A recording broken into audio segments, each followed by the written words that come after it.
এবং যারা ভিত্তি ঠিক করবে এই মানুষদের সংখ্যা দিন দিন কমে গেছে। কমার পিছনে আমাদেরও ভূমিকা আছে, আমরাও তাদেরকে কম বিতর্কিত করতে ছাড়ি নাই। এবং কোন কোন ক্ষেত্রে আমরা একে অপরের সাথে গীবত তহমত করে, সমালোচনা করে, কাদা ছড়াছড়ি করে এতটা সময় নষ্ট করেছি যে উম্মার অনেক ক্ষতি হয়ে গেছে। কথাগুলো খারাপ লাগলেও বাস্তব। আল্লাহ পাক 7 শ্রেণীর মানুষকে আরশে আজিমে ছায়ায় ছায়া দিবেন। এক শ্রেণী হচ্ছে যারা ন্যায়পরায়ণ শাসক। যারা ন্যায়পরায়ণ শাসক হবে তাদের সামনে দুইটা গন্তব্য, হয় তারা আরশে আজিমের ছায়া ছায়া পাবে, নচেত জাহান্নামের আগুন অপেক্ষা করছে। কারণ প্রত্যেকটা দায়িত্ব সম্পর্কে আল্লাহ পাক জিজ্ঞাসা করবেন। এবং নবী সাল্লাল্লাহু আলাইহি ওয়াসাল্লাম একটা হাদিসের মধ্যে বলেছেন যে তোমরা কি জানো কিয়ামতের মাঠে সবচেয়ে বড় মিসকিন কারা হবে? সাহাবায়ে কেরাম বলছেন, আমরা তো মনে করি যার সম্পদ কম, অর্থবিত্ত কম, সেই সবচেয়ে বেশি মিসকিন, সবচেয়ে বড় মিসকিন। আল্লাহর নবী সাল্লাল্লাহু আলাইহি ওয়াসাল্লাম বলছেন, বরং প্রকৃত মিসকিন সে ব্যক্তি যে কিয়ামতের মাঠে নামাজ, রোজা, হজ, যাকাত আমলের নেকি নিয়ে উঠবে, পাহাড় সম নেকি নিয়ে উঠবে, কিন্তু অনেক পাওনাদার দাঁড়িয়ে থাকবে। কারো হক নষ্ট করেছে, কারো গীবত করেছে, কারো অপবাদ, কাউকে অপবাদ দিয়েছে, কাউকে অত্যাচার করেছে, সবাই দাঁড়িয়ে থাকবে। এদের হক আদায় না করা পর্যন্ত সে পুলসিরাত পার হতে পারবে না। তখন কি করতে হবে? নিজের নেকি ওদেরকে দিতে হবে, কারণ তখন কোনো বেচা কেনার সুযোগ নাই, হক আদায়ের কোনো সুযোগ নাই। নিজের নেকি ওদেরকে দিয়ে শোধ করতে হবে। নেকি শেষ হয়ে গেলে কি হবে? অন্যের গুনাহ তার আমলনামায় আসবে, পরে দেখা যাবে ওই ব্যক্তি জান্নাতে চলে গেছে আর এই ব্যক্তি পাহাড় সমান নেকি নিয়েও জাহান্নামে চলে গেছে। অতএব দায়িত্ব যারা পালন করবেন তাদেরকে খুব সতর্ক সাবধান থাকতে হবে যে আপনার দ্বারা কল্যাণ ছাড়া যেন অকল্যাণ না হয়। আল্লাহ পাক তৌফিক এনায়েত করুন।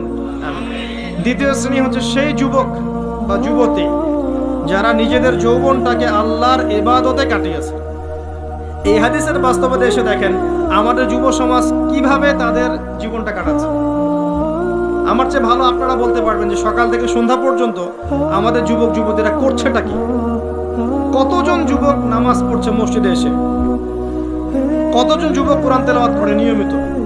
নবীর সুন্নাহগুলো ওদেরকে শিখিয়ে দিতে হয়। ইভেন নবী সাল্লাল্লাহু আলাইহি ওয়াসাল্লামের স্ত্রীদের নাম ওদেরকে বলে দিতে হয়।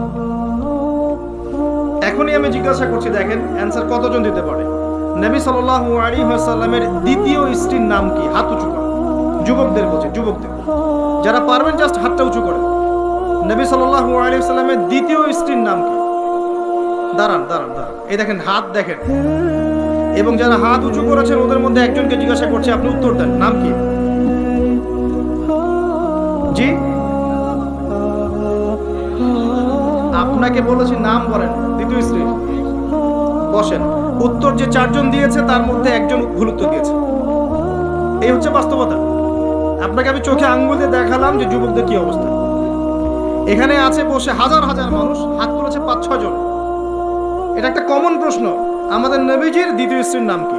একবার যে সিরাত পড়েছে সেও জানে। দেখবেন এই যুব সমাজ ফিজিক্স পড়েছে, কেমিস্ট্রি পড়েছে, বায়োলজি পড়েছে, ইকোনমিক্স পড়ছে, পলিটিক্যাল সায়েন্স পড়ছে, আপনার জিওপলিটিক্স পড়ছে, ইউনিভার্সিটি কোচিং করছে, বিসিএস কোচিং করছে, চাকরির জন্য পরীক্ষা দিচ্ছে। এরা এমন কোনো বই নাই যে সেকুলার লাইনে পড়ে নাই। কিন্তু যে 4 জন পারছে তার মধ্যে একজন উত্তর দিচ্ছে যে আয়েশা রাদিয়াল্লাহু আনহা দ্বিতীয় স্ত্রী। এটা কি উত্তর সঠিক? এই হচ্ছে অবস্থা। এটা কমন। আর যদি কঠিন প্রশ্ন করি তাহলে তো অবস্থা খারাপ। কোন সাহাবীকে প্রথম তিনি দায়ী করে পাঠিয়েছেন মদিনায়? খায়বার যুদ্ধ কোন সাহাবীর হাতে জয় হয়েছে? উহুদের যুদ্ধ কত হিজরিতে হয়েছে? বদর যুদ্ধে কতজন মুসলিম শাহাদাত বরণ করেছে? আপনার মোতার যুদ্ধে কার হাতে 9টা তরোয়াল ভেঙেছে? হুনাইনের যুদ্ধে মুসলিমদের কি অবস্থা হয়েছে? হুনাইনের যুদ্ধের কথা কোন সূরার মধ্যে বলা আছে? একটু কঠিন প্রশ্ন করলে তো অবস্থা খারাপ। আমি করে লজ্জিত করতে চাচ্ছি না, এই জন্য প্রশ্নগুলো করলাম না। যারা মাদ্রাসা লাইনে পড়েছেন তারা হয়তো উত্তর দিতে পারে, কিন্তু লক্ষ লক্ষ কোটি কোটি জেনারেল পড়ুয়া ছাত্র এরা উত্তর দিতে পারে না। তাহলে এরা কি আমাদের মুসলিম উম্মার অংশ নয়? এদেরকে ইসলাম সংশোধন না করে দিনের পথে না আনতে পারলে একটা বড় অংশ কি জাহিলিয়াতের মধ্যে থাকবে না? আগামী 10-20 বছর পর দেখবেন এরাই অর্থনৈতিক সেক্টরে যাচ্ছে, এরাই পলিটিক্সে যাবে, এরাই সোশ্যাল দায়িত্বে যাবে, এরাই দেখবেন বিভিন্ন জায়গায় চলে যাবে। তখন আরেকটা মূর্খ জেনারেশন আপনার মাথার উপর চেপে যাচ্ছে।